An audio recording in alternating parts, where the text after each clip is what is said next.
اعوذ باللہ من الشیطان الرجیم بسم اللہ الرحمن الرحیم ان اللہ وملائکتہ یصلون علی النبی یا ایہا الذین آمنوا صلوا علیہ وسلموا تسلیما اللہم صلی علی سیدنا و نبینا و شفیعنا و مولانا محمد وعلی آل محمد وبارک وسلم۔ محترم خواتین و حضرات، السلام علیکم۔ پیام صبح کے ساتھ ایک بار پھر حاضر میں ہوں آپ کا میزبان انیق احمد۔ خواتین و حضرات، روزانہ آپ کی خدمت میں حاضر ہوتے ہیں۔ پیر، منگل، بدھ اور جمعرات، ان 4 دنوں میں ہم قرآن کریم کی منتخب آیات پر اپنے ملک کے ممتاز علماء سے بات کرواتے ہیں اور سیکھتے ہیں کہ قرآن کریم کی یہ آیات آج ہمیں کیا روشنی، کیا رہنمائی فراہم کر رہی ہیں۔ قرآن کریم تا قیامت ذہن انسانی کی امامت کرتا رہے گا۔ آج 2022 میں قرآن کریم ایک زندہ کتاب کی شکل میں کس طرح ہمارے ساتھ ہے۔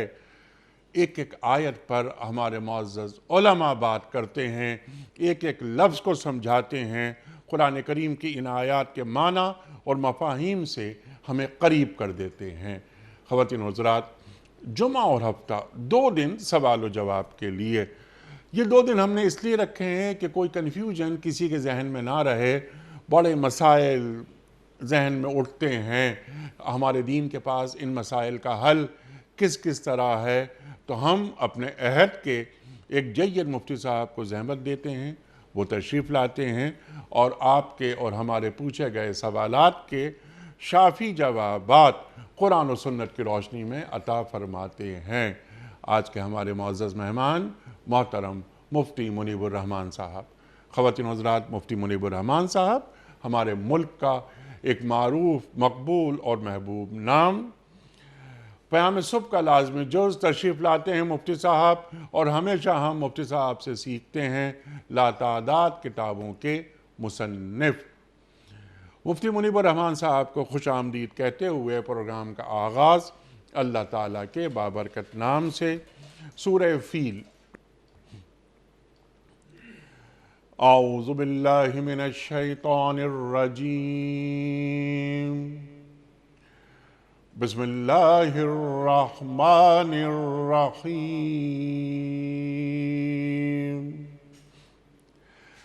أَلَمْ تَرَ كَيْفَ فَعَلَ رَبُّكَ بِأَصْحَابِ الْفِيلِ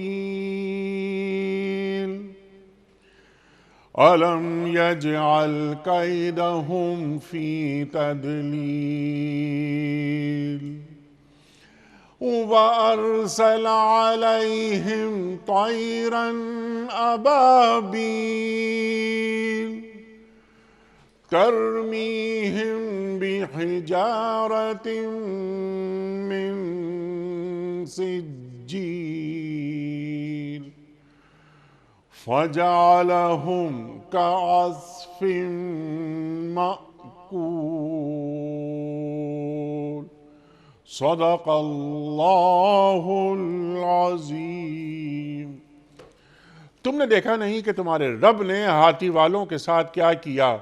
کیا اس نے ان کی تدبیر کو اکارت نہیں کر دیا اور ان پر پرندوں کے جھنڈ بھیج دیے جو ان کے اوپر پکی ہوئی مٹی کے پتھر پھینک رہے تھے؟ پھر ان کا یہ حال کر دیا جیسے جانوروں کا کھایا ہوا بھوسا۔ صدق اللہ العظیم۔ محترم مفتی منیب الرحمان صاحب کی خدمت میں آج کے پروگرام کے حوالے سے پہلا سوال۔ مفتی صاحب، یہ سوال ہے ارسلان صاحب کا اسلام آباد سے۔ مفتی صاحب، دین میں آسانی ہے، اس سے کیا مراد ہے؟ اور شریعت میں اس کی جو صورتیں بتائی گئی ہیں وہ بیان فرمائیں تاکہ لوگوں کو اس دینی اصول کے فہم میں آسانی ہو۔ ارشاد۔ بسم اللہ الرحمن الرحیم، الحمدللہ رب العالمین، الصلاة والسلام علی سید المرسلین سیدنا و مولانا محمد اللہم صلی وعلی علی محمد آلہ وعلی آل وصحبہ محمد وسلم۔ اجمعین۔ انیق احمد صاحب، اللہ تبارک و تعالی نے ایک تو یہ عمومی اصول قرآن مجید میں سورہ بقرہ کی آخری آیہ مبارکہ میں ارشاد فرمایا، لا یکلف اللہ نفسا الا وسعها، کہ اللہ تبارک و تعالی کسی جان یا کسی متنفس یا کسی انسان کو اس کی وسعت اور طاقت سے بڑھ کر کسی کام کا مکلف، جواب دہ، مسئول اور ذمہ دار نہیں بناتا۔ پھر قرآن کریم کی دوسرے مقام پر فرمایا، وَمَا جَعَلَ عَلَيْكُمْ فِي الدِّينِ مِنْ حَرَجٍ، اس نے تمہارے لیے دین میں تنگی نہیں رکھی۔ قرآن مجید کی سورہ بقرہ کی آیت نمبر 183 اور پھر آیت نمبر 185، 183، 84، 85 میں روزے اور رمضان کے احکام بیان کیے۔ آیت نمبر 185 میں فرمایا کہ فَمَنْ شَهِدَ مِنْكُمُ الشَّهْرَ فَلْيَصُمْهُ، سو تم میں سے جو کوئی اس ماہ رمضان میں موجود ہو، یا جو عاقل بالغ مسلمان مرد یا عورت اپنی زندگی میں اس ماہ رمضان کو پائیں تو ان پر فرض ہے، واجب ہے، لازم ہے کہ وہ اس کا روزہ رکھیں۔ اس کے بعد فرمایا کہ وَمَنْ كَانَ مَرِيضًا أَوْ عَلَى سَفَرٍ فَعِدَّةٌ مِّنْ أَيَّامٍ أُخَرَ، اور جو کوئی بیمار ہو یا حالت سفر میں ہو اور رمضان کا مہینہ ہو اور بیماری کے سبب یا سفر کی دشواریوں کے سبب وہ روزہ نہیں رکھ پاتا تو چھوڑ دے، اور بعد میں جب بیماری سے صحت یاب ہو جائے یا سفر سے واپس آ جائے تو جتنے روزے چھوٹے ہیں دوسرے دنوں میں اتنے روزوں کی گنتی پوری کرے۔ یہ جو رخصت دی گئی ہے اس کے بارے میں خود اللہ تعالیٰ نے فرمایا، یرید اللہ بکم الیسر ولا یرید بکم العسر، اللہ تمہارے ساتھ آسانی چاہتا ہے، وہ تمہیں دشواری میں، عسرت میں اور تنگی میں مبتلا کرنا نہیں چاہتا۔ فتح مکہ کا سفر تھا، رمضان مبارک کا مہینہ تھا، تو ایک مرحلے پر جب دن کا آخری حصہ آیا تو کچھ لوگ جیسے نڈھال ہو کر گر جاتے ہیں وہ گر پڑے، اور لوگوں نے ان کے اوپر جمع تھے، تو رسول اللہ صلی اللہ علیہ وآلہ وسلم نے پوچھا کہ یہ کیا ہے، تو بتایا کہ روزہ رکھا ہوا ہے اور بھوک یا پیاس کی شدت سے نڈھال ہو گیا ہے۔ تو آپ نے فرمایا کہ لیس من البر الصیام فی السفر، کہ سفر میں روزہ رکھنا جب کہ وہ ناقابل برداشت دشواری کا باعث ہو جائے تو پھر یہ نیکی نہیں ہے۔ مطلب یہ ہے کہ اپنے آپ کو تکلیف میں نہ ڈالے، بلکہ جو اللہ تعالیٰ نے رخصت دی ہے اس سے استفادہ کرے ٹھیک اور بعد میں قضا کر لے۔ اسی طرح سے قرآن کریم میں ہے کہ وَمَنْ كَانَ مِنْكُمْ مَرِيضًا أَوْ عَلَىٰ سَفَرٍ، کہ تم میں سے قرآن مجید میں دوسرے مقام میں فرمایا کہ جو کوئی بیمار ہو یا مسافر ہو، او جاء احدکم منکم من الغائط، یا قضائے حاجت کر کے آئے، او لامستم النساء، یا عورت سے قربت اختیار کی ہو، فلم تجدوا ماءً، اور وضو کے لیے یا غسل کے لیے پانی دستیاب نہیں ہے، فتیمموا صعیدا طیبا، وہ پاک مٹی سے تیمم کر لے، فامسحوا بوجوہہم وایدیہم، وہ اپنے چہروں پر اور اپنے بازوؤں پر، ہاتھوں پر مسح کر لیں، یعنی رخصت دی ہے کہ وہ ایسی صورت میں تیمم کر سکتے ہیں۔ پھر ایک اور حدیث پاک میں ہے کہ سفر میں تھے کہ ایک شخص کو سر پر پتھر آ کر لگا اور زخمی ہو گیا سر، پھر اس پر غسل واجب ہو گیا، تو اس نے ساتھیوں سے پوچھا کہ میں کیا کروں، تیمم کر لوں؟ تو انہوں نے بتایا کہ نہیں، پانی جب دستیاب ہے تو تیمم کیسے کرو گے؟ تو زخمی حالت میں انہوں نے تیمم کر لیا، پھر ان کا انتقال ہو گیا۔ پھر جب وہ واپس مدینہ طیبہ تشریف آئے صحابہ کرام، تو رسول اللہ صلی اللہ علیہ وآلہ وسلم کو یہ ماجرا جو تھا بتایا، تو آپ نے فرمایا کہ قتلوہ قاتلہم اللہ، ان پر اللہ کی مار، انہوں نے تو اسے مار ڈالا۔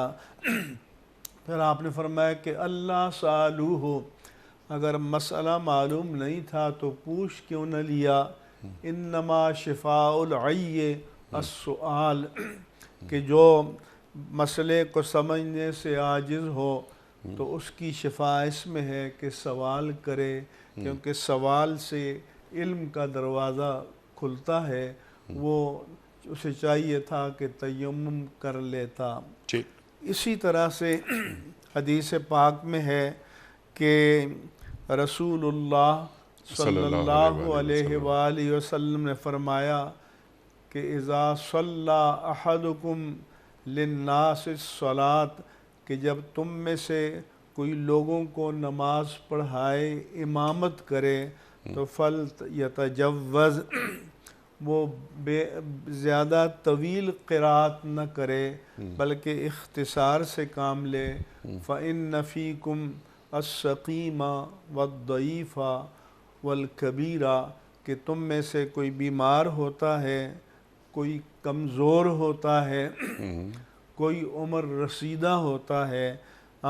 فرمایا کہ فَإِذَا صَلَّى أَحَدُكُمْ لِنَفْسِهِ فَلْيُطَوِّلْ مَا شَاءَ، کوئی انفرادی نماز پڑھ رہا ہے تو جتنی لمبی چاہے پڑھے، لیکن جماعت میں اعتدال کو ملحوظ رکھنا چاہیے۔ ایک اور حدیث میں ہے کہ ایک صحابی نے حضور کی بارگاہ میں عرض کیا کہ میں فلاں شخص کی وجہ سے باجماعت نماز نہیں پڑھ پاتا، یعنی وہ لمبی قرات کرتے ہیں اور مجھ سے برداشت نہیں ہوتی۔ تو حضور نے ایک خطبہ ارشاد فرمایا، اور راوی بیان کرتے ہیں کہ اس دن آپ شدید غضب میں تھے۔ آپ نے فرمایا کہ انما بعثتم میسرین، کہ تمہیں آسانیاں فراہم کرنے والا بنا کر بھیجا گیا ہے، دشواریاں پیدا کرنے والا یا دین سے دور کرنے والا بنا کر نہیں بھیجا گیا۔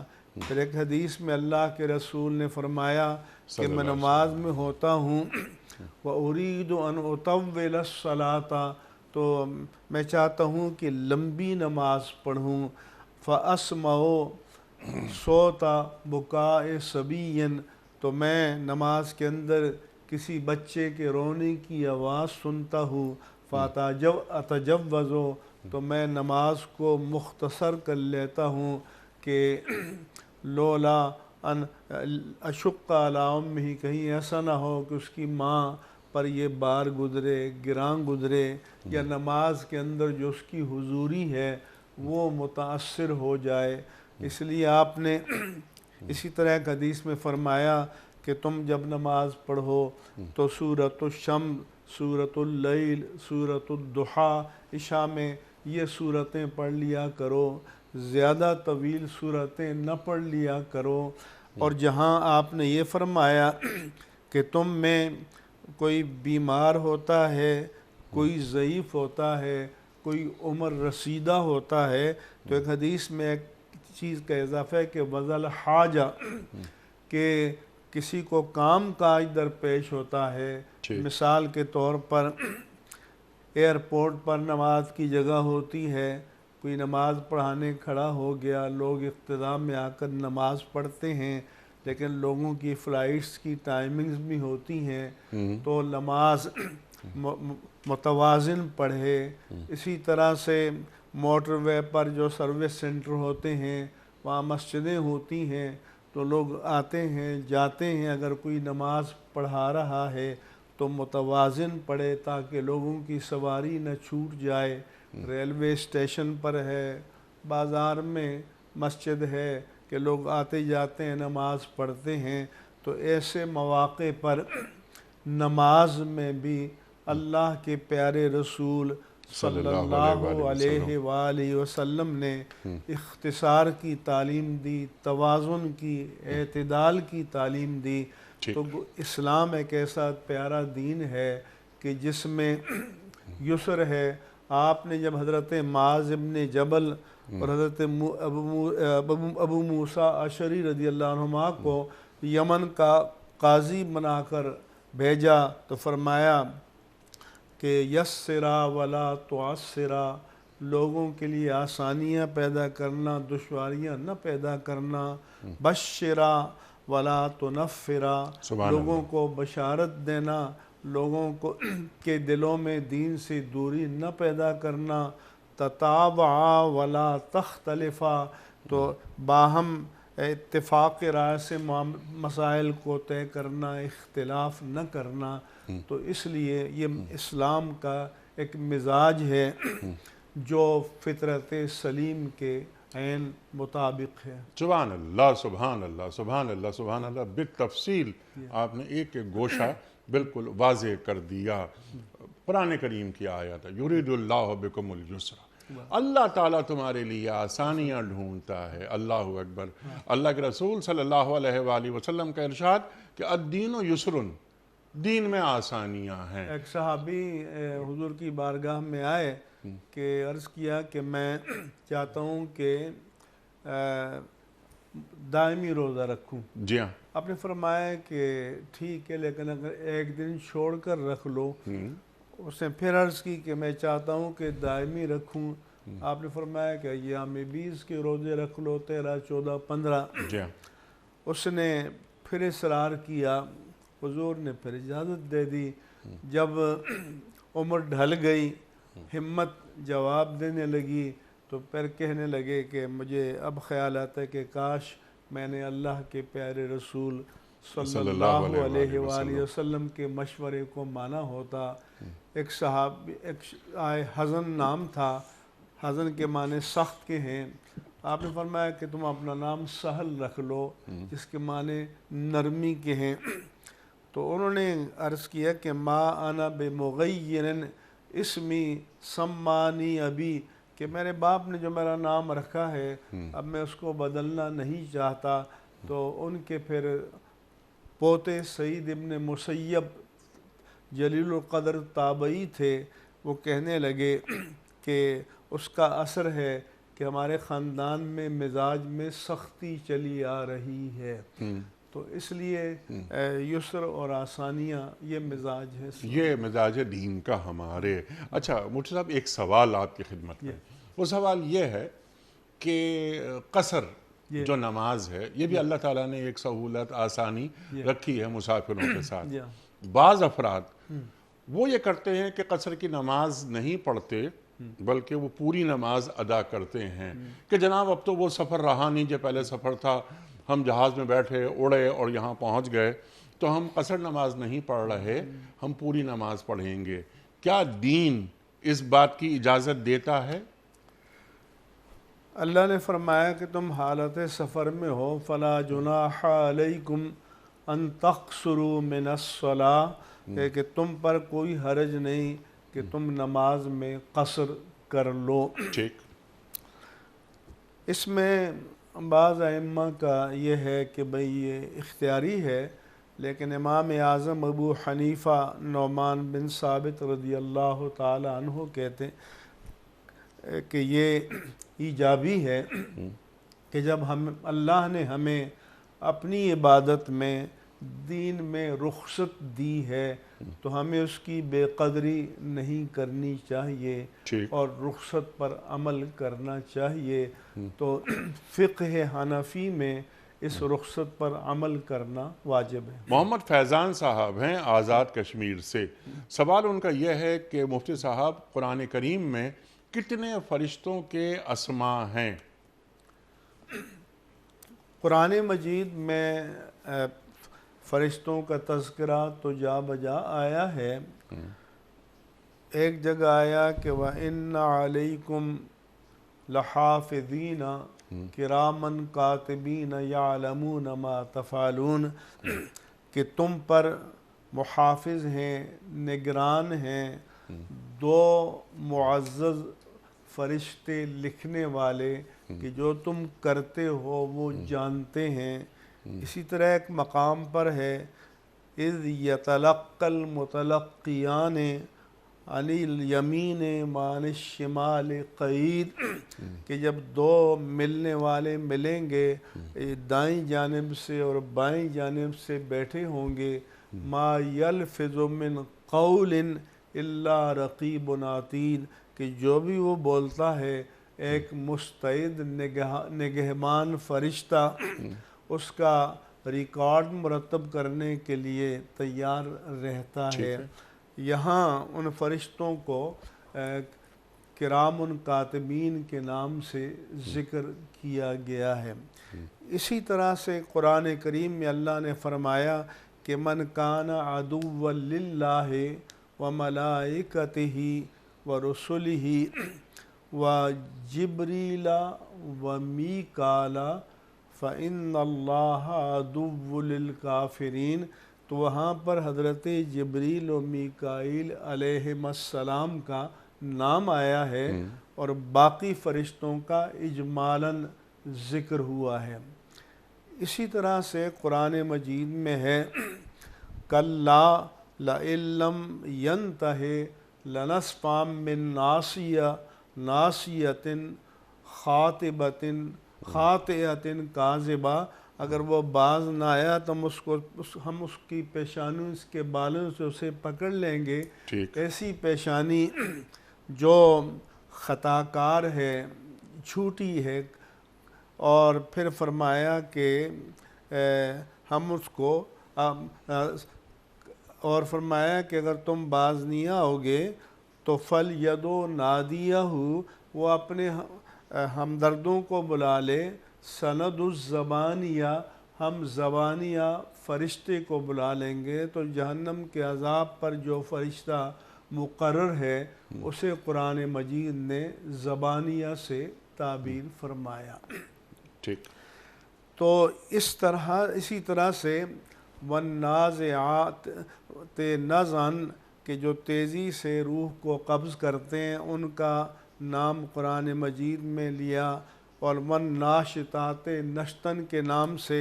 پھر بعض فرشتوں کو مدبرات امر، یعنی معاملات جو تکوینی امور ہیں اللہ کے حکم سے ان کی تدبیر کرنے والے، فَالْمُقَسِّمَاتِ امرا، یا امور کی تقسیم کرنے والے، اس عنوان سے ذکر کیا ہے۔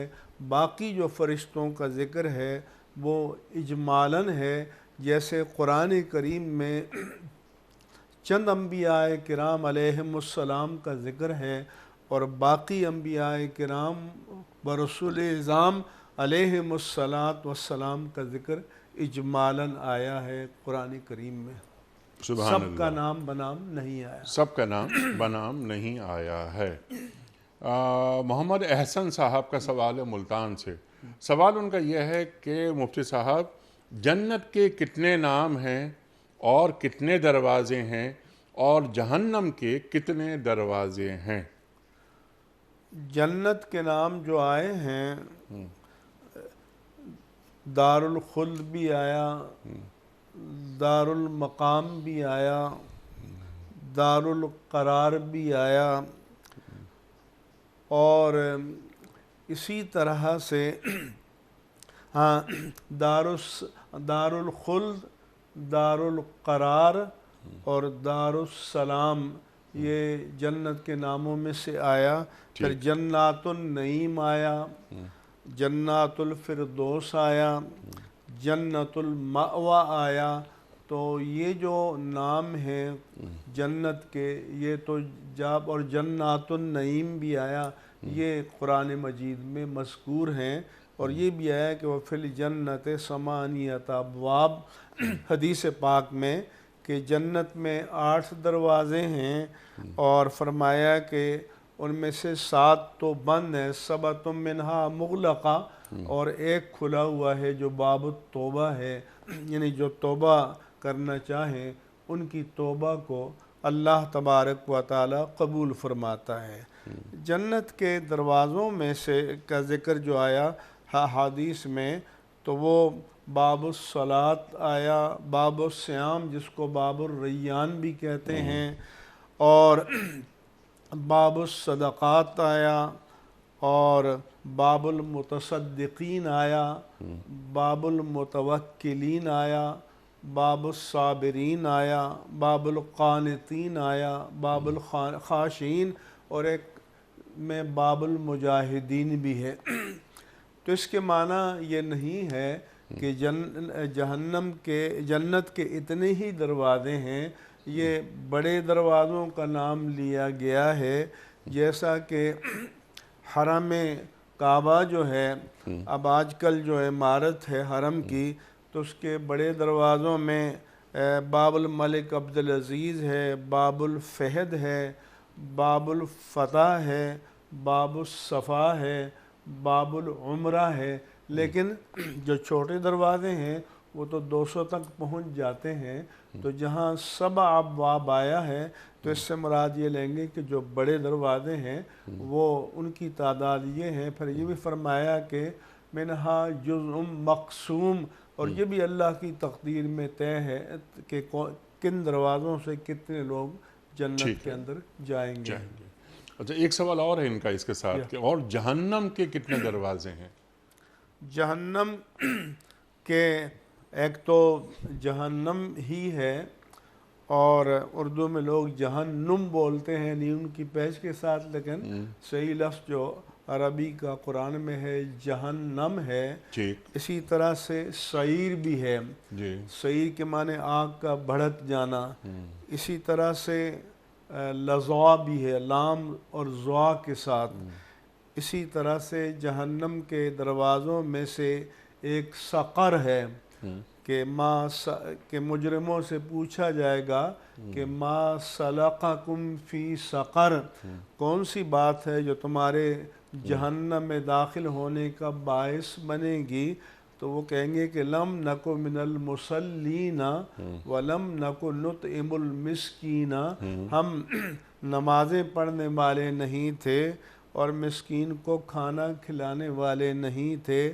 پھر اس کا نام حاویہ بھی ہے۔ جہنم کے دروازوں میں سے ایک کا نام جحیم بھی ہے۔ جہنم کے دروازے یہ قرآن کریم میں جو اللہ تعالیٰ نے بیان فرمائے ہیں۔ نعمان کریم صاحب ہیں کراچی سے۔ ایک عورت نے عدالت کے ذریعے اپنے شوہر سے خلا لیا اور اس سے اگلے روز دوسرے شخص سے نکاح کر لیا۔ اس کے خلاف سابق شوہر نے عدالت میں مقدمہ دائر کیا اور پھر عدالت نے اپنے فیصلے میں لکھا یہ نکاح بے قاعدہ ہے، باطل نہیں ہے۔ لہٰذا انہوں نے دونوں کو میاں بیوی کی حیثیت سے اپنا ازدواجی تعلق جاری رکھنے کی اجازت دے دی۔ سوال، جا کیا یہ عدالتی فیصلہ شریعت کے مطابق ہے؟ ارشاد۔ انیق احمد صاحب، عدالتی فیصلہ اگر اس کا تفصیلی متن ہمارے سامنے ہوتا ٹھیک، تو ہم اس پر تفصیلی کلام کرتے، لیکن جس قدر اخبارات میں رپورٹ ہوا اس کی روح سے یہ ہے کہ عدالت نے خلا دیا۔ ٹھیک، یہاں یہ مسئلہ بھی زیر بحث نہیں ہے کہ عدالتی خلا کی شرعی حیثیت کیا ہے، ٹھیک، لیکن اگر خلا شریعت کے مطابق ہو تو وہ ایک طلاق بائن کے حکم میں ہوتا ہے، تو عدالت نے خلا دیا اور اگلے ہی دن اس نے دوسرے شخص سے نکاح کر لیا۔ یہ شریعت کی صریح خلاف ورزی ہے، کیونکہ قرآن کریم میں خواتین کے لیے عدت کے احکام بالکل صراحت کے ساتھ اور قطعیت کے ساتھ آئے ہیں۔ فرمایا کہ والمطلقات یتربصن بانفسہن ثلاثۃ قروء، ٹھیک، کہ جو غیر حاملہ عورتیں جنہیں طلاق دے دی گئی ہو وہ اپنے آپ کو عقد ثانی سے 3 مہینے تک روکے رکھیں۔ پھر قرآن مجید نے فرمایا کہ واللائی، کہ وہ عورتیں کہ جو سن ایاس کو پہنچ گئی ہوں یا اسن من المحیض، وہ 2 طرح کی ہوتی ہیں، یا تو کم عمر ہیں، ایام حیض شروع نہیں ہوئے، یا عمر رسیدہ ہو چکی ہیں اور حیض کا سلسلہ موقوف ہو گیا ہے، اور واللائی لم یحضن، اور وہ کہ جنہیں کسی بیماری یا نقص کی وجہ سے حیض آتا ہی نہیں ہے، ان کے بارے میں فرمایا کہ فعدتہن ثلاثۃ اشہر، ان کی عدت بھی 3 مہینے ہے۔ پھر فرمایا کہ والذین یتوفون منکم ویذرون ازواجا، کہ تم میں سے جو شوہر وفات پا جائیں اور اپنے پیچھے بیویاں جن کو ہم بیوگان کہتے ہیں، بیوہ کہتے ہیں، چھوڑ جائیں، تو ان کے بارے میں بھی یہ ہے کہ یتربصن بانفسہن اربعۃ اشہر وعشرہ، کہ وہ دوسرا نکاح کرنے سے پہلے اپنے آپ کو 4 ماہ اور 10 دن تک روکے رکھیں۔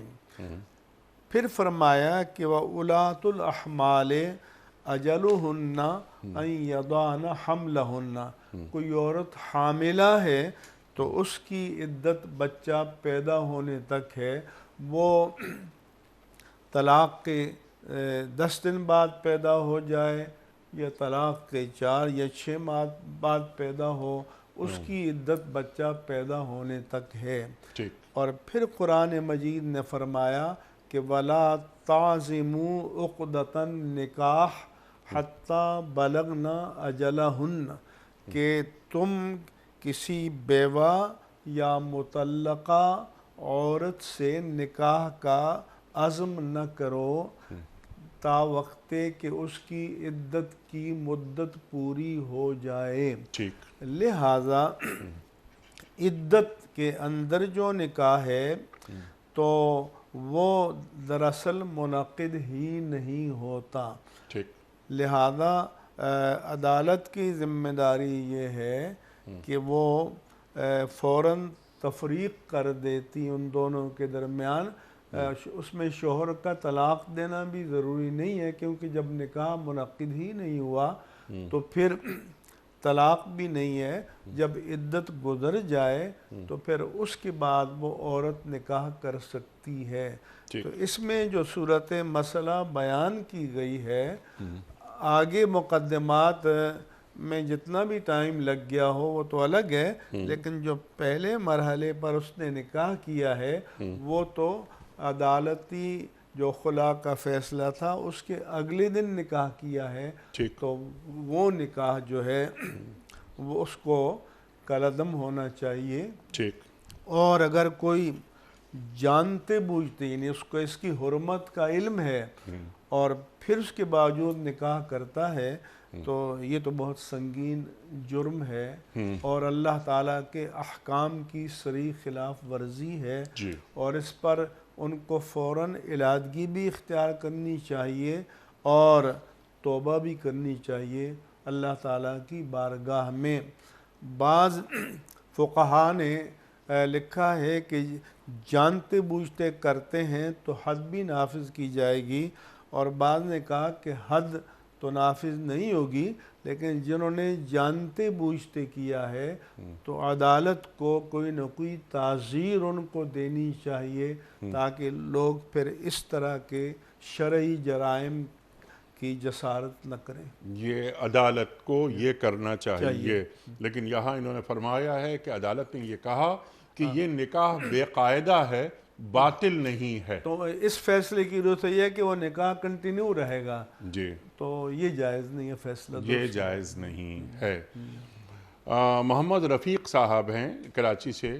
کیا کسی غیر مسلم کی موت کی خبر سن کر انا للہ و انا الیہ راجعون کہا جا سکتا ہے اور غیر مسلم کے ساتھ تعزیت کرتے ہوئے کیا کہنا چاہیے؟ تعزیت کے معنی ہے صبر کی تلقین کرنا. تو اگر کہہ دیں کہ اللہ تمہیں صبر دے تو اس حد تک تعزیت کرنے کی غیر مسلم کے ساتھ اجازت ہے شریعت میں. البتہ جو اس کی میت ہے اس کے لیے دعائے مغفرت نہیں کر سکتے کیونکہ دعائے مغفرت کے لیے قرآن مجید نے ایمان کی شرط کو لازم قرار دیا ہے کہ فرمایا کہ یہ ہو کہ ربنا والذین جاؤوا من بعدہم سابقون الاولون مہاجرین و انصار رضوان اللہ علیہم اجمعین کا ذکر کرنے کے بعد فرمایا کہ والذین جاؤوا من بعدہم اور جو ان کے بعد آئے یقولون ان کا شعار یہ ہے کہ وہ یہ کہتے ہیں اللہ کی بارگاہ میں التجا کرتے ہیں دعا کرتے ہیں کہ ربنا اغفر لنا ولإخواننا الذین سبقونا بالایمان کہ ہمارے رب ہمیں بخش دے اور ہمارے ان بھائیوں کو جو ہم سے پہلے ایمان کے ساتھ اس دنیا سے چلے گئے. باقی انا للہ و انا الیہ راجعون کہہ دیا ہے تو اس میں کوئی گناہ کی بات اس لیے نہیں ہے کہ اس کے معنی یہ کہ ہم سب اللہ کے لیے ہیں اور ہمیں اس کی طرف لوٹنا ہے. تو مومن بھی اس کی بارگاہ میں لوٹے گا اور کافر ہے تو اسے بھی اس کی بارگاہ میں لوٹنا ہے اور پھر اپنے دنیا کی زندگی کا حساب کتاب دینا ہے. تو یہ تو کلمات صبر ہیں کلمات صبر ہیں اور کسی غیر مسلم کے انتقال کی خبر سن کر انا للہ و انا الیہ راجعون کہہ دیا ہو تو اس میں کوئی گناہ نہیں ہے کی وجہ ہی نہیں بنتی کیونکہ معنوی اعتبار سے کوئی خرابی لازم کوئی خرابی نہیں ہے اور غیر مسلم کو صبر کی تلقین کر سکتے ہیں تو اس میں بھی کوئی بات نہیں. یعنی یہ ان کلمات کا معنی ہے کہ اس کا مطلب یہ ہے کہ جو کسی کے مرنے سے کسی کو صدمہ ہوا ہے اسے تلقین کی جائے کہ بھائی ہم سب اللہ کے لیے ہیں اور ہم سب نے باری باری اللہ کے قانون کے تحت اللہ کی طرف لوٹنا ہے اور کل من علیہا فان اور جو کوئی اس زمین پر ہے اس نے ایک وقت پر مقررہ وقت پر فنا ہونا ہے. وَيَبْقَى وَجْهُ رَبِّكَ ذُو الْجَلَالِ وَالْإِكْرَامِ اور جلالت اور عزت والے رب کی ذات جو ہے وہی لافانی ہے اور وہی ابدی اور دائمی اور ہمیشہ رہنے والی ہے. اور حدیث میں یہ بھی کلمات ہیں کہ ان للہ ما اخذ جو اللہ نے لے لیا وہ اسی کا تھا وَلَهُ مَا آتَى، اور جو اس نے دیا تھا وہ اسی کا تھا، وَكُلُّ شَيْءٍ عِندَهُ بِمِقْدَار، اور اس کے نزدیک ہر چیز کا ایک اندازہ مقرر ہے، اور عمر کا بھی ایک اندازہ مقرر ہے، اور ان اجل اللہ اذا جاء لا یؤخر، اور جب اللہ تعالیٰ کی تقدیر میں لکھا ہوا موت کا مقررہ وقت آتا ہے تو پھر وہ مؤخر نہیں ہوتا، اور اس میں تقدیم و تاخیر نہیں اس میں تقدیم و تاخیر نہیں ہوتی، اور بلکہ یہ مہلت عمل ہے، یا بس اپنا کام کر کے بندہ چلا گیا، بلکہ اللہ کے حضور پیش ہو گیا۔ مفتی صاحب چند سوالات آپ کی خدمت میں، ویڈیو کوئسچنز۔ پہلا سوال مفتی صاحب کے لیے، پروردگار بحروں بر۔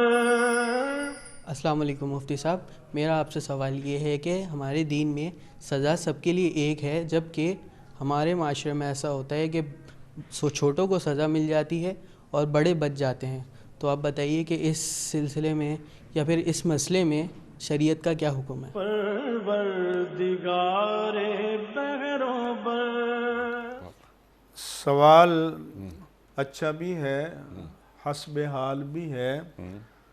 ظاہر ہے کہ اس میں نہ شریعت کا کوئی قصور ہے اور نہ نظام کا قصور، جو ہے وہ نظام چلانے والوں کا ہوتا ہے۔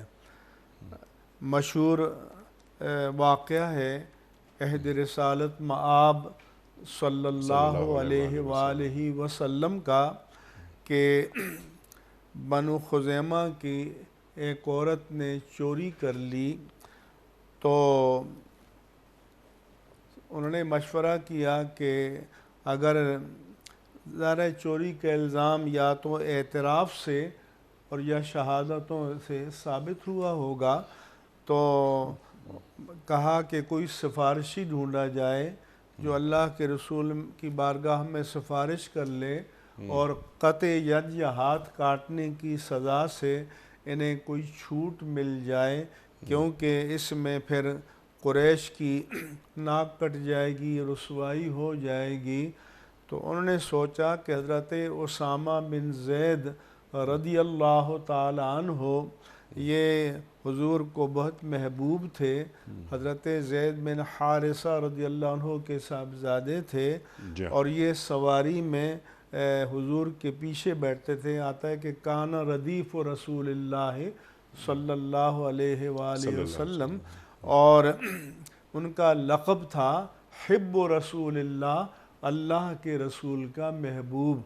تو لوگوں نے سوچا کہ ان سے سفارش کروائی جائے، ان سے کہا، تو وہ حضور کی بارگاہ میں چلے گئے، تو حضور انور صلی اللہ علیہ وآلہ وسلم کے چہرہ انور پر غضب کے آثار نمودار ہوئے، اور فرمایا کہ تم سے پہلی امتیں اسی لیے ہلاک ہوئیں اور برباد ہوئیں کہ جب ان میں سے کوئی کمزور آدمی جرم کرتا تو اس کو سزا دے دی جاتی، اور جب بااثر آدمی، طاقتور آدمی جرم کرتا تو اس کو چھوٹ مل جاتی۔ آپ نے فرمایا کہ واللہ لو کانت فاطمۃ بنت محمد سرقت لقطعت یدہا۔